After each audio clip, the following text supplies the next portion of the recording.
These are all yours. Thank you madam. అందరికీ నమస్కారం అండి. శ్రీకృష్ణ జన్మాష్టమి శుభాకాంక్షలు. శ్రీకృష్ణుడి బ్లెస్సింగ్స్ అందరి మీద ఉండాలని కోరుకున్నా.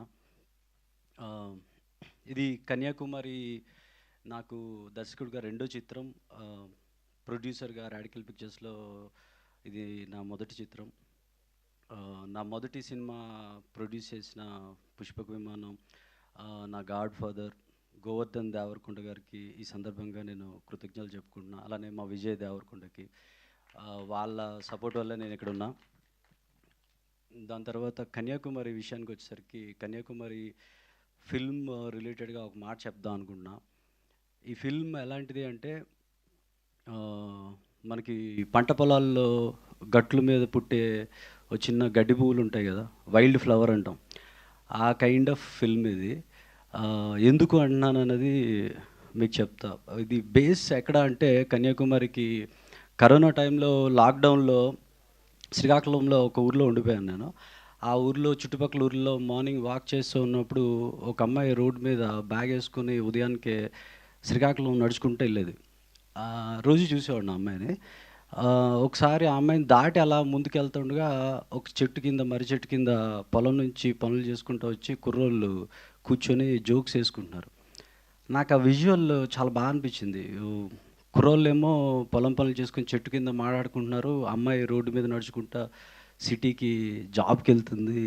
అది నాకు మైండ్లో పడిపోయింది. అది ఈ ఈ ఈ మనుషులతోటి ఇక్కడే సినిమా చేయాలని అనుకున్నాను. తర్వాత హైదరాబాద్ వచ్చేసాను.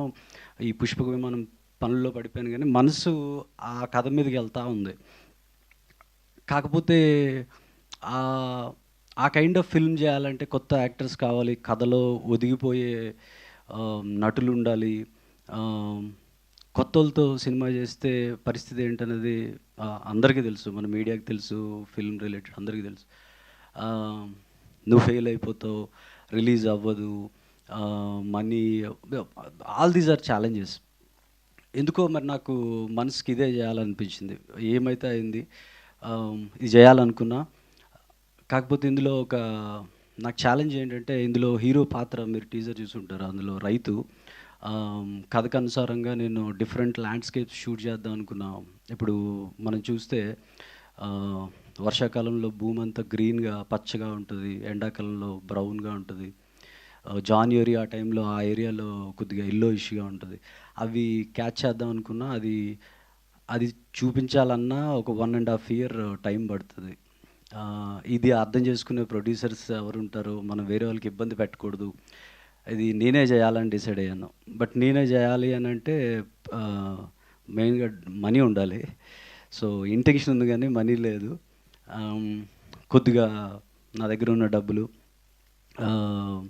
ఇంట్లో ఉన్న డబ్బులతో శ్రీకాకుళం వెళ్ళిపోయి దారిలో విజయవాడ కనకదుర్గమ్మ టెంపుల్ దగ్గర దిగి నీదే భారం అని వెళ్ళిపోయాను. ఫస్ట్ స్కెడ్యూల్లోనే ఉన్న డబ్బులన్నీ అయిపోయి అక్కడ టోటల్గా ఏం చేసామంటే ఒక 4-5 ఇల్లులు తీసుకొని టోటల్ క్యాస్ట్ అండ్ క్రూ అక్కడే ఉండిపోయాము. ఒక 8-9 మంత్స్ అక్కడే ఉండిపోయాము. మళ్ళీ వెళ్తూ వస్తూ ఉన్నాం. ఇప్పుడు మీరు చూసిన టీజర్లో చూసిన గీత్ సాయిని మాట్లాడే విధానం కానీ, తను ఎక్కడి నుంచి పట్టిందంటే, వాళ్ళకి సీన్స్ని ప్రాక్టీస్ చేయించలేదు, వాళ్ళకి ఆ క్యారెక్టర్ ఎలా మాట్లాడతారు, ఎలా ఉంటారు, అది రియల్ లైఫ్లో శ్రీకాకుళంలో చూసి తను పట్టుకొని చేసింది. సో అంత గ్రౌండ్ వర్క్ చేసాము. హీరో చేసిన పాత్ర రైతు, వాడికి మా ఊరు తీసుకెళ్ళి లుంగీను టవల్ అన్నీ ఇచ్చేసి ఒక పారిచ్చి ఒరిజినల్ రైతులతో పొలంకి వెళ్ళి పని చేయించేవాడిని. వాళ్ళతో వెళ్ళిపోని, వాడు వాళ్ళతోనే వెళ్ళి వచ్చేవాడు. So that is how we made it. అందుకే నేనే బేసిక్గా ఫిల్మ్ మేకింగ్లో మనం స్క్రిప్ట్ రాస్తాము, తర్వాత ఎక్కడో ఒక రూమ్లో ఉండి స్క్రిప్ట్ రాస్తాము, తర్వాత ఎక్కడికో వెళ్ళి షూట్ చేస్తాము. నాకెందుకో ఇది ఒక రూమ్లో ఉండి స్క్రిప్ట్ రాయాలనిపించలేదు. ఆ రియల్ లొకేషన్స్కి వెళ్ళిపోయి అక్కడ ఉన్న మనుషులతోని వీళ్ళని కూడా అక్కడికే తీసుకెళ్ళిపోయి ఆ ప్రాసెస్లో తయారు చేసిన ఫిల్మ్ ఇది కన్యాకుమారి. ఒక ఒక సినిమా తీసేటప్పుడు అవి ఇప్పుడు పల్లెటూరులో ఏమనేవాళ్ళంటే, మళ్ళీ మళ్ళీ ఎందుకు వస్తున్నాడు వీడు అన్నట్టు అనేవాళ్ళు. ఆ సేమ్ ఊరు షూటింగ్కి వెళ్తూ ఉండేవాడిని. ఫస్ట్ డే రెస్పెక్ట్ ఇచ్చేవాళ్ళు, సెకండ్ డే ఎవడరా వీడు మళ్ళీ వస్తున్నాడని, థర్డ్ డే అయితే అంటే థర్డ్ టైం ఫోర్త్ టైం వెళ్తూనే ఉండేవాళ్ళం.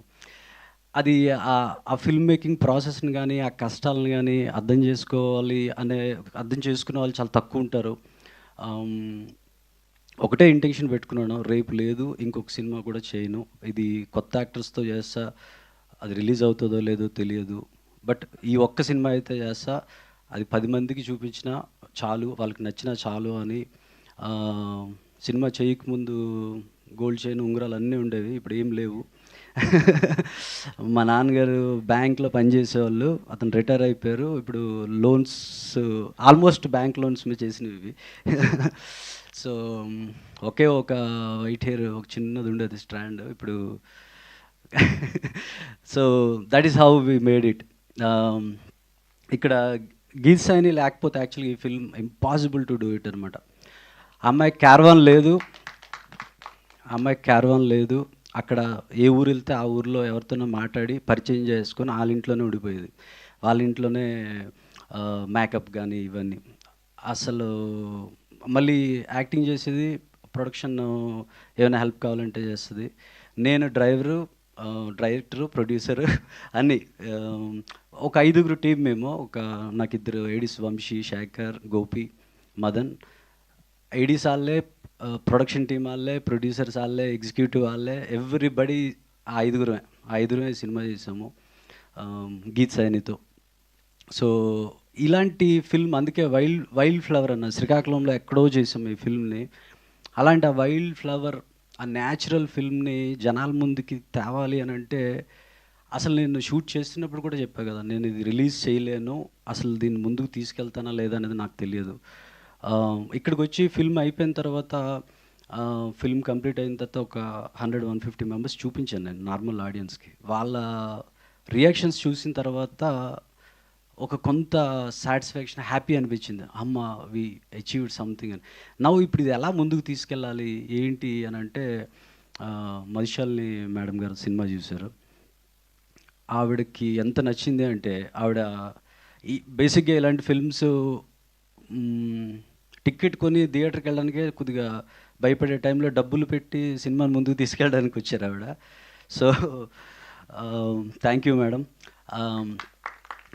నేను చెప్పా కదా, దుర్గాదేవిని ముక్కొని నీదే భారం అన్న. ఐ థింక్ ఆ బ్లెస్సింగ్స్తో షీ కేమ్ ఆన్ బోర్డ్. నేను అలానే ఫీల్ అవుతున్నా. ఈ సినిమా ముందుకు వస్తుంది అని అంటే అది మధుశాలిని గారి యొక్క సపోర్ట్. మీకు కన్యాకుమారి ఫిల్మ్ గురించి ఇంకోటి చెప్పాలి ఏంటంటే, ఇది హైలీ ఎంటర్టైనింగ్గా ఉంటుంది, న్యాచురల్ క్యారెక్టర్స్తో ఉంటుంది, మనసుని హత్తుకునే సీన్స్తో ఉంటుంది, మనం ఒక రియల్ ఎమోషన్స్తో చూసే ఫిల్మ్లా ఉంటుందన్నమాట. ఆగస్ట్ 27th వద్దాం అనుకుంటున్నాం, కానీ ఒక చిన్న సినిమా, జస్ట్ కంటెంట్ని నమ్మి తీసిన సినిమా ఇది జనాల ముందుకి ఇంకా ముందుకు తీసుకెళ్లాలన్నా మాకు సపోర్ట్ కావాలి. దాన్ని అంటే చెప్పాను కదా, ఇప్పుడు మేము పడిన కష్టాలను చెప్పుకుంటే బుక్ రాయొచ్చు, కానీ చెప్పుకోవడం ఇష్టం లేదు. బట్ ఇది ముందుకు తీసుకెళ్ళాలి అంటే సపోర్ట్ కావాలి. నాకు బాగా ఇష్టమైన ప్రొడ్యూసర్ బన్నివాస్ గారు, తనకి జడ్జిమెంట్ చాలా బాగుంటుంది.